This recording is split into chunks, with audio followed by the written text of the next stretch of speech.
Magandang araw po sa inyong lahat mga kaibigan. Welcome back sa ating YouTube channel. Ako po si Chico. Sa lahat po ng mga overseas Filipino workers at mga non-OFWs at mga balikbayans na nanonood po sa ating video, maraming salamat po sa inyong panonood at sana po ay nasa mabuti kayong kalagayan. Tatlo pang mga senador ang nagpakita ng suporta para sa patakaran ng pamamahala ng pamahalaang panlalawigan ng Cebu na di umano'y nagpakita ng isang praktikal at makatuwirang protocol para sa mga returning OFWs at returning non-OFWs. Sina Senate Majority Leader Juan Miguel Zubiri, Senator Risa Hontiveros at Senator Joel Villanueva ay nakiisa kina Senate President Vicente Soto III, Senator Juan Edgardo Sani Angara at Ramon Bong Revilla Jr. sa panawagan para sa pagpaparelax ng quarantine protocol para sa mga Pilipino mula sa ibang bansa na naghahangad na bumalik sa Pilipinas at para sa mga protocol na nagpapanatili ng dignidad ng tao at sense of humanity. Sinabi nila na ang patakaran ng Cebu ay maaaring gamitin sa ibang mga lalawigan dito sa Pilipinas. Ayon kay Zubiri, I think a shortened quarantine period is a reasonable requirement for our vaccinated OFWs,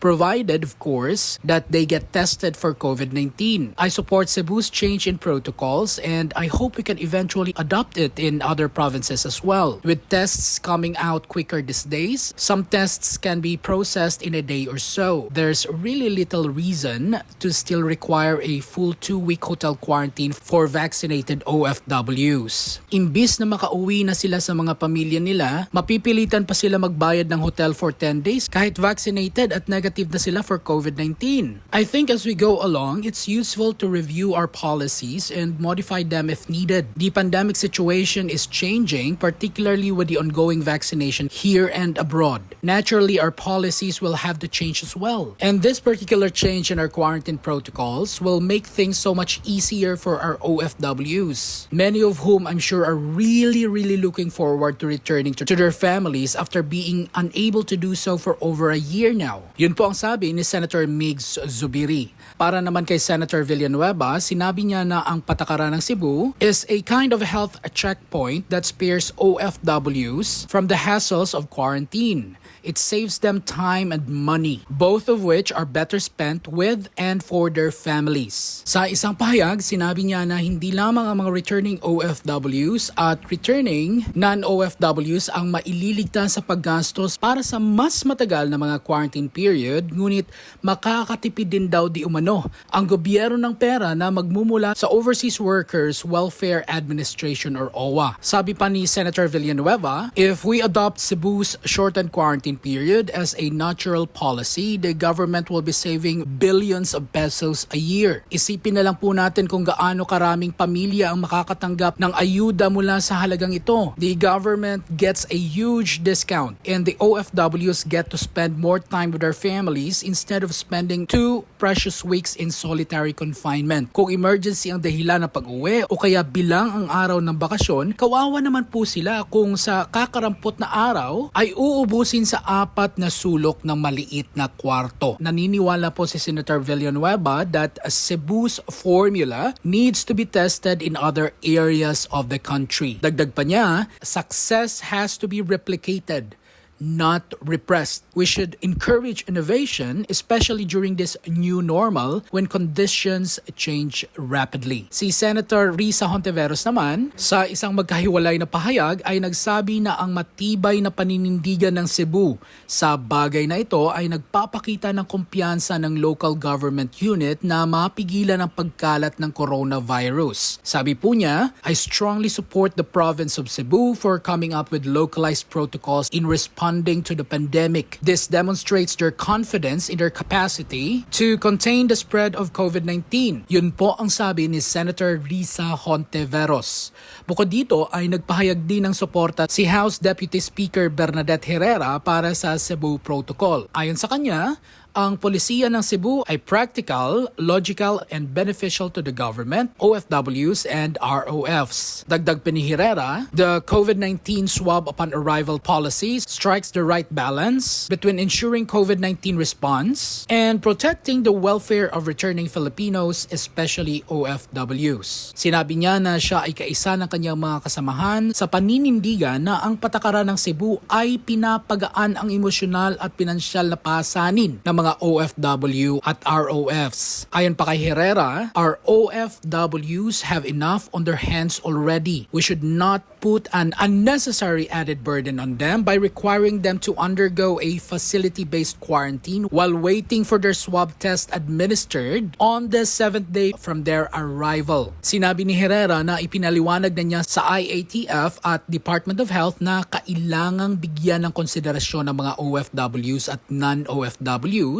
pagdating sa mga quarantine guidelines. Ayon sa kanya, the time of OFWs and ROFs here in the country is just limited and to waste it in quarantine is something inhumane. Sinabi din niya na ang patakaran ng Cebu ay nagbibigay daan sa maagang pagtuklas ng mga kaso ng COVID-19. Ito rin ay nagbibigay ng access ng mabilis sa pangangalagang medikal at binabawasan ang peligro ng pagkalat ng kaso nito sa komunidad. Matibay ang paniniwala ni Herrera na ang Cebu Provincial Ordinance ay hindi kumukontra sa pangkalahatang layunin ng bansa na pigilan ang pagkalat ng COVID-19. Sinabi niya na malinaw na nagbibigay ang ordinansa na ang mga may negatibong resulta ay papayagan na bumalik sa kanilang mga tahanan kung saan kokompletuhin nila ang natitirang quarantine at isaswab ulit sa ika-7 araw. Hinimok ni Herrera ang IATF na tingnan ang posibilidad na maangkop ang Cebu Provincial Ordinance upang maipatupad ito sa buong bansa. Kung inyo pong maalala ay inanunsyo ni na Senators Soto, Angara at Revilla na suportado nila ang Cebu Provincial Ordinance 2021-04.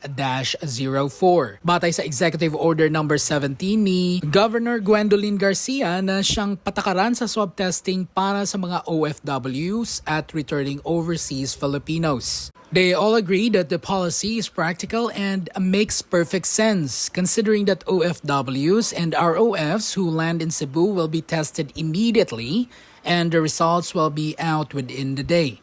Ang Executive Order No. 17 at Ordinance 2021-04 ay nag-uutos na iswab agad ang mga returning OFWs at returning non-OFWs pagdating sa airport at kung negatibo ang resulta ay pupwede na silang pauwiin para tapusin ang natitirang araw sa home quarantine. At sa ika-7 araw ay isaswab ulit sila bilang pagsunod sa direktiba ng IATF.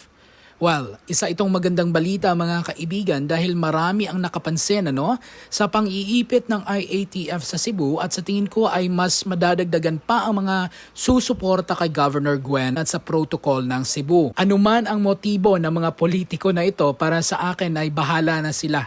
Bahala sila kung anong motibo nila. Ang importante ay umiingay at nabibigyan ng pansin ang issue na ito, no? Naalala niyo po bang sinabi noon ni Governor Gwen Garcia na mag-iingay siya kapag pinakailaman ng Cebu?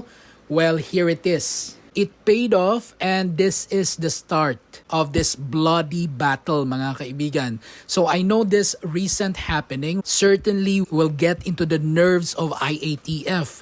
Mas lalong maiinis si Duque dito at ang kanyang mga ulupong. At sa tingin ko ay meron lamang silang 3 option, Mapipilitan kasi sila ngayon na umaksyon. Lalo pa at maraming senador ang nagbibigay ng suporta sa Cebu. So sabi ko nga, 3 option lang ang susundin nila dito. Una, sundin ang protocol ng Cebu.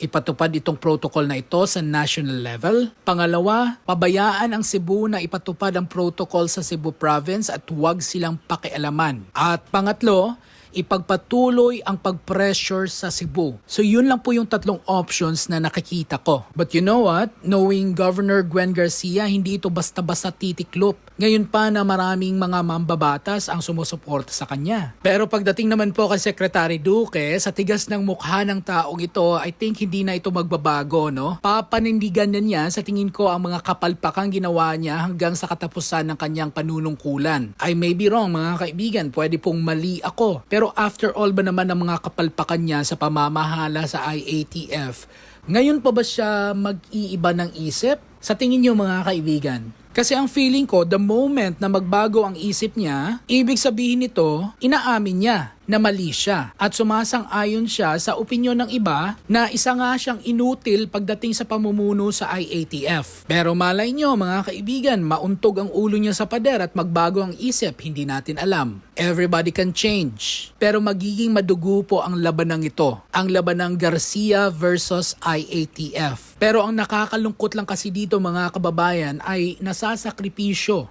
ang mga OFW at non-OFW na gusto lang namang umuwi para makasama ang kanilang mga pamilya. Kasi yun ang ginawa ng IATF Isinakripisyo nila ang mga OFW at non-OFW para lamang makuha ang gusto nila. Para lamang mapatiklop ang gobernadora ng Cebu ay isinakripisyo nila ang kapakanan ng mga returning overseas Filipinos at returning overseas Filipino workers. Pero hindi ito magiging madali para sa IATF. Because knowing Governor Gwendolyn Garcia, meron siyang bayag Tatapusin niya ang laban na ito. Kaya napakaswerte ng mga taga Cebu na meron silang Governor Gwen Garcia na nagtatanggol sa kanila. At sa tingin ko hindi lang naman yung mga constituents ni Governor Gwendolyn Garcia yung ipinagtatanggol niya. Sa tingin ko yung mga hindi taga Cebu na mga OFWs at mga ROFs, damay din dito sa pagmamalasakit ni Governor Gwen Garcia. Kaya kahit papaano, naaambunan din yung mga OFWs at mga ROFs ng katapangan sa paninindigan at pamamahala ni Governor Gwen. Kaya alam ko maraming mga kababayan nating hindi taga Cebu na hangang-hanga at nagpapasalamat sa tapang ng gobernadora. So sabi ko nga po, it is going to be a bloody battle to the finish. Kaya aabangan po natin ang mga susunod na kabanata sa laban ng Duque at IATF versus Governor Gwendolyn Garcia. So hanggang dito na lamang po siguro ang ating video. Sana po ay nakatulong po ito sa inyo. Sa iba pa po ninyong katanungan, huwag po kayong mahihiyang magtanong sa comments box section at susubukan ko pong sagutin ang inyong mga tanong. Huwag din po ninyong kalimutang i-like at i-share ang video na ito at mag-subscribe sa ating YouTube channel at i-hit ang bell notification para ma-notify po kayo sa mga videos kagaya po nito na lagi po nating ina-upload. I will see you guys in my next video. Spread love and not hate everyone. Love one another and stay safe. Bye!